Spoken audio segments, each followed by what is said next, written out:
Good morning, students. In this session, we are going to discuss about the dividend irrelevance theory. What is a dividend irrelevance theory? The market price of the share is not affected by dividend policy. That is the main concept of the dividend irrelevance theory. Payment of dividend does not change the wealth of the existing shareholders because payment of dividend decreases cash balance so that the market price of the share that comes down by the amount.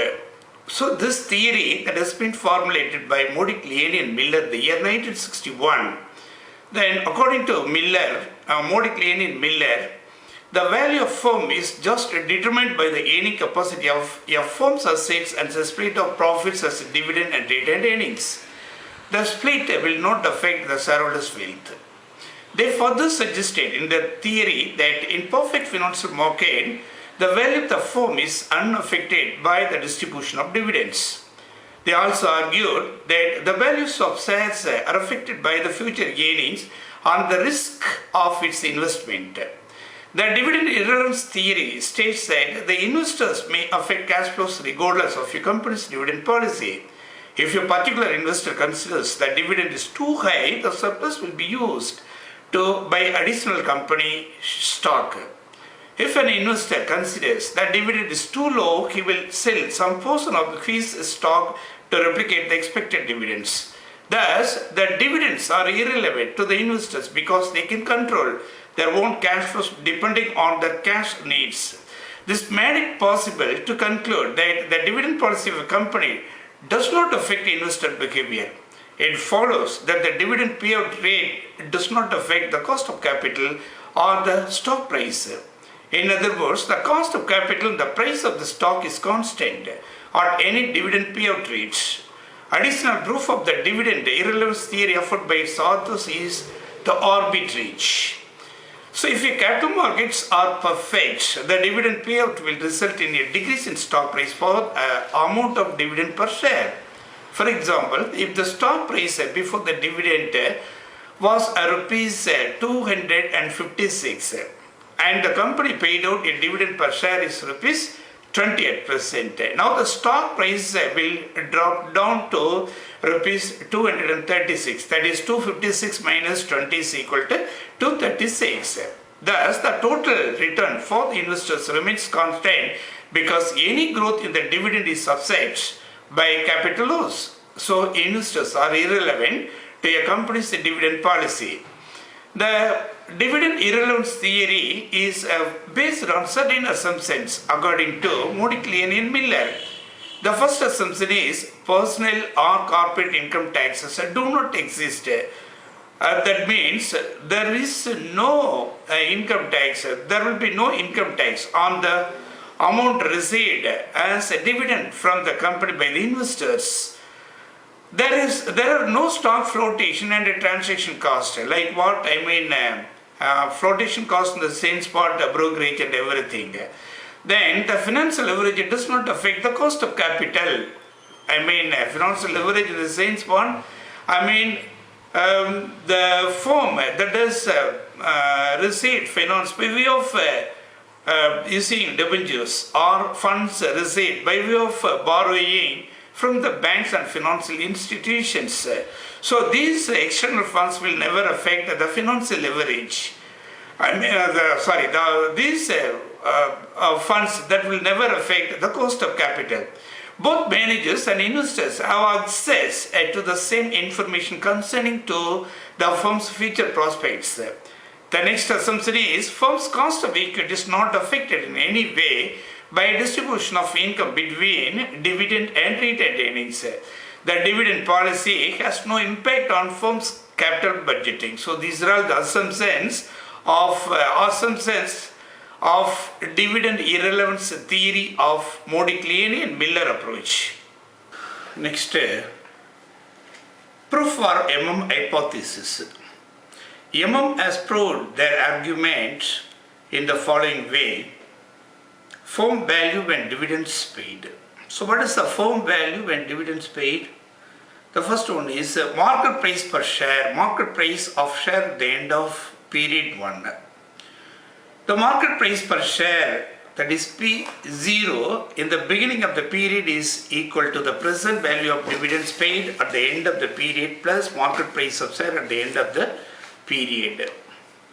Again, the market price per share, that is P0 in the beginning of the period is equal to the present value of dividends paid at the end of the period plus market price of share at the end of the period. So this is market price per share at the end of the next, where formula is P0 is equal to 1 divided by 1 plus K into D1 plus P1, where P0 is equal to market price per share at the period 0. D1 is equal to dividends per share at the end of period 1. P1 market price per share at the end of period 1. K is equal to discount rate applicable to the risk less to which the firm belongs to, that is cost of equity capital. Therefore, P1 is equal to P0 into 1 plus KE, that is cost of equity minus D1. So that is the formula for finding out what price per share. Next, number 2, the total capitalization value of outstanding equity shares of the firm at period 0 is obtained by the use of the following formula. So what is that formula? NP0 is equal to 1 divided by 1 plus K into ND1 plus NP1. So that's the formula. Next, number 3, amount needed to be raised by the issue of new shares. How much amount required? How much amount needed to be raised by the issue of new shares? Delta N P1 is equal to I minus E minus N into D1, N D1. So where delta N P1 is equal to amount raised by sale of new shares, I is equal to total funds required for investment. E is equal to total earnings of the firm during the period. N D1 is equal to total dividends period.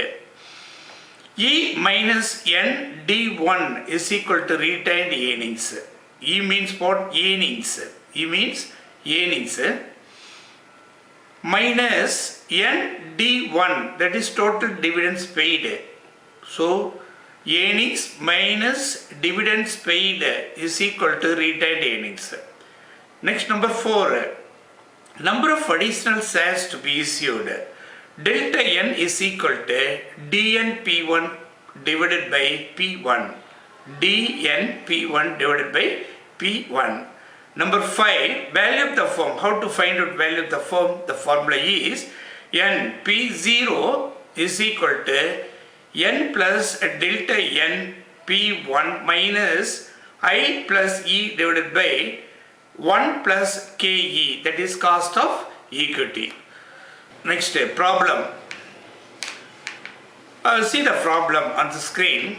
Dreambell Company Limited belongs to a risk class for which the approximate capitalization rate is 10%. Dreambell is a company. It has a risk class. The approximate capitalization rate is 10%. That means cost of capital is 10%. It currently has an outstanding 30,000 shares. At present, the firm has 30,000 shares, equity shares, which are selling in the market at rupees 80. What is the market price per share at present? 80 rupees. The company is expecting a net income of rupees 4 lakh, and it has a profitable investment proposed that costs rupees 6 lakh. Right, okay. The company is net income, expected net income comes to rupees 4 lakh. It has the proposed investment costing rupees 6 lakh. The company is interested to declare a dividend of rupees 4 per share at the end of the financial year.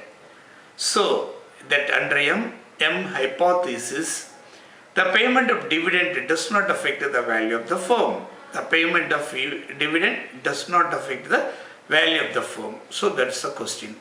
You see, again the question, the problem.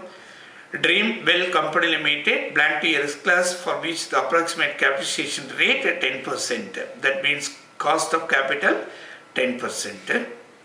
It has an shares of 30,000 equity shares. It has 30,000 equity shares. The market price per share comes to rupees 80. The expected net income for the company is rupees 4 lakh, and it has a proposed investment that costs rupees 6 lakh. The company wants to declare a dividend of rupees 4 per share at the end of financial year. So, how the hypothesis will prove that the dividend does not affect the value of the firm? Okay, so this is the question. Now you see the solution for the problem. Value of the company when dividends are paid. Value of the company when dividends are paid. Number one, calculation of share price at the end of year 1. P1 is equal to P0 into 1 plus cost of capital, that is KE minus D1. So what is that? P0 price, market price, rupees 80 into 1 plus KE, cost of capitalization rate, that is 0.10. That means 10% divided by 10 divided by 100 is equal to 0.10 minus D1, dividend to be paid, rupees 4. So 80 into 1.10 minus 4 in 4 is equal to rupees 84. So that is the 84. That is what's P1. P1 means what? Price per share. Amount required to be raised from outside by issue of new shares. D1 P1 is equal to 6 lakhs minus 4 lakh minus 30,000 into 4. That is 4 lakh minus 30,000 into 4. How much? 1,20,000. So 4 lakh minus 1,20,000 is equal to 3,80,000. So 6 lakh minus 3,80,000, that is rupees 3,20,000. Next, so this is what the required amount to be raised from outside by issue of new shares. Next, number 3, number of additional shares to be issued. So how many shares should be issued? Delta N is equal to delta N P1 divided by P1 is equal to 3,20,000 divided by P1, how much? 84. 3,20,000 means what? Amount required to be raised from outside by issue of new shares. Divided by P1 means what? Market price per share at present, that is 84, is equal to 80,000 divided by 21 shares. 80,000 divided by 21. Next, value of the firm, that is number 4. So NP0, that refers what? Value of the firm, that is N plus delta N into P1 minus 1 plus E divided by 1 plus KE, that is cost of equity. Then what is that? N 30,000 divided by 1 plus delta N, that we have already found out. How much? 80,000 divided by 21 into 21 into 84 minus that means 84 minus 6 lakh plus 4 lakh divided by 1 plus K, that is 1 plus K means 10%, that is what? 10% capitalization rate. That is 10 divided by 100, that is 0.10. And now if you substitute 7,10,000 divided by 21 into 84 minus 6 lakh plus 4 lakh divided by 1 plus 0.10, that is 26 lakh 40,000 divided by 1.10, that comes to rupees 24 lakhs. So what is that 24 lakhs? 24 lakhs is the value of the firm. Next, value of the firm at the end of the year 1. At the end of the year 1. Then price for year 1 means after declaration of dividend. Price per share at the end of year 1, that is rupees 80 plus P1 divided by capitalization rate, that is 1.10, is equal to rupees 88. Amount required to be raised by the issue of new shares, that is DNP1, is equal to 6 lakh minus 4 lakh is equal to 2 lakh. Now the number of new shares to be issued is equal to 2 lakh divided by 88 is equal to 50,000 divided by 22 is equal shares. 50,000 divided by 22 shares. So what is the value of the firm? That is, use the same formula, 30,000 divided by 1 plus DNP1, that is 50,000 divided by 22 into rupees 88 minus 6 lakhs plus 4 lakh divided by 1 plus KE, that is 1 plus 0.10, that is 6,60,000 divided by 20, that is 20 is equal to 20 by 50,000 divided by 22 is equal, into 88 minus 6 lakh plus 4 lakh divided by 1.10. So here 6,60,000 plus 50,000 into 4 minus 2 lakh divided by 1.1 is equal to 26 lakhs 40,000 divided by 1.1, that comes to 24 lakhs, right? This means what? Whether the firm that is declared dividend, or if the firm that does not declare dividend, that is immaterial. The value of the firm that remains constant for where there will be no change at all, right? So this is the concept of MM hypothesis. Thank you.